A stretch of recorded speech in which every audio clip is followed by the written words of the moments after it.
कि हम गलत कर रहे हैं और किस एंगल से कर रहे हैं।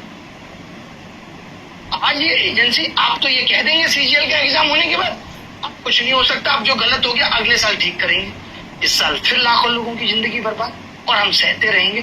तो अब कोई नहीं सहेगा। मैं सीधे सीधे से आपसे कहना चाहता हूं, देश की सबसे बड़ी ताकत है यूथ, और ये यूथ जो हमारे साथ खड़ा है। पहले तो ये ऑनलाइन जैसी चीजें नहीं थी, यूट्यूब नहीं था, तो लोगों को बुला के दिखाना पड़ता था।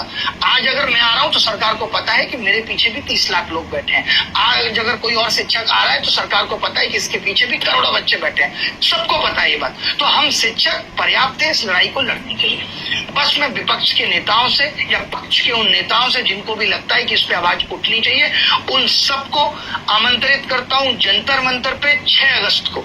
आप सबसे गुजारिश है कि आप इस नंबर पे अपने पीए या किसी से भी मैसेज करा दीजिए और हमारा सहयोग कीजिए।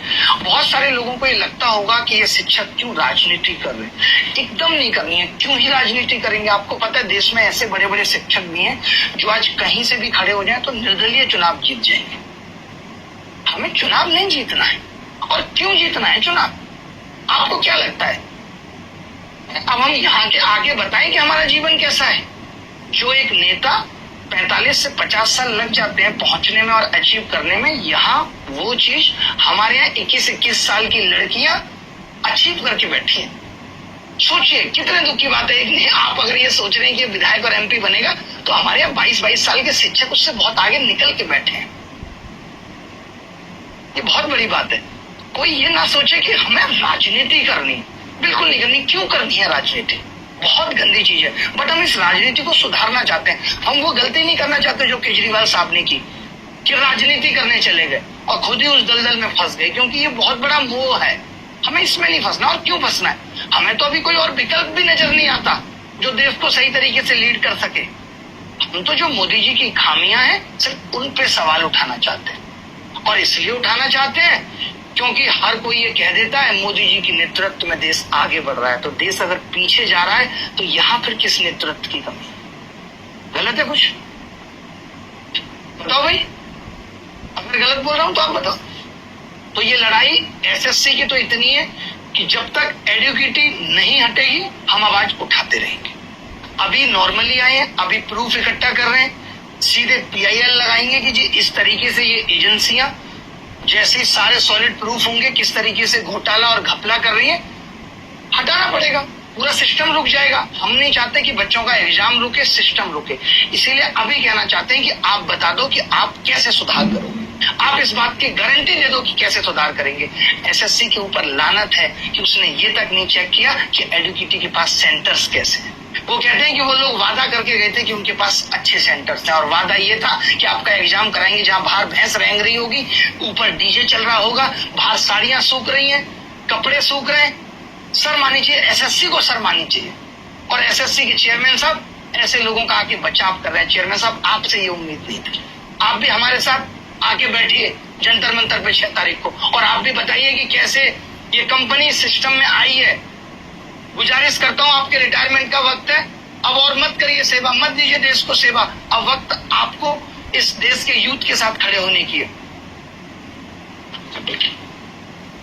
तो मैं देश के सभी बड़े बड़े लोगों से ये गुजारिश करता हूं, मैं कपिल सिब्बल साहब से भी गुजारिश करता हूं, आप इतने बड़े लीगल एक्सपर्ट हैं, आप भी हमारी आगे आके बढ़ के मदद करिए। सभी शिक्षकों की भूमिका बहुत जबरदस्त रही, सबने बहुत अच्छे से इस लड़ाई को अंजाम दिया। बस एक गलती मैं मानता हूं वो शिक्षकों की बिल्कुल भी नहीं, सरकार की है कि आपने इस तरीके से एफआईआर की। उसके लिए भी हम सब लोगों ने मिलकर के राष्ट्रपति जी को भी ज्ञापन दिया है कि ये एफआईआर को एकदम खत्म किया जाए। जिन भी शिक्षकों पे हुई है ये एकदम गलत है। और छात्र और उनके पेरेंट्स भी दूर दूर से तमाम मैसेज और मेल कर रहे हैं, उनका भी बहुत समर्थन मिल रहा है। और हम चाहते हैं कि सब लोग अगर इकट्ठे होंगे तभी शायद बात बनेगी, तभी सरकार को ये प्रेशर लगेगा कि अब इस चीज को ठीक करना पड़ेगा। क्योंकि सिर्फ एग्जाम सिस्टम ही नहीं, एजुकेशन सिस्टम का भी बहुत बुरा हाल हो चुका है। एजुकेशन पॉलिसी आ जाती है, कोई अपडेशन नहीं है। सीईटी की बात करते हैं, कोई लागू नहीं हो रहा। तो सरकार का ध्यान क्या सिर्फ चुनाव मैनेजमेंट पे है कि कब कहाँ कौन से राज्य में चुनाव है? चुनाव के बाद तो ये मुद्दे भी होते हैं ना। पहले ये होता था कि एक मुख्यमंत्री बन गया, अब उसने चाहे 4 महीने का एफर्ट लगाया, लेकिन 5 साल तक अब वो जनता के लिए काम करेगा। अब क्या हो रहा है कि टाइम ही नहीं मिल रहा।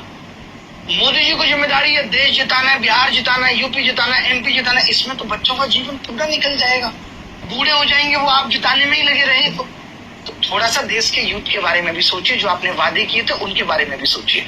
तो अभी की प्लानिंग सिर्फ एक है जो मुझे आपसे कहनी है, बतानी है कि 6 तारीख को जंतर मंतर पे जो 150 लोगों की परमिशन दिल्ली पुलिस ने दी है, और मेरी दिल्ली पुलिस से भी ये गुजारिश है कि आपका मन कभी भी बदल सकता है। आप सोच सकते हैं कि नहीं नहीं नहीं अभी आप नहीं बैठिए, तो हमने ये नंबर जारी किया हुआ है, आप इस पे कॉल करके हमें बता दीजिए।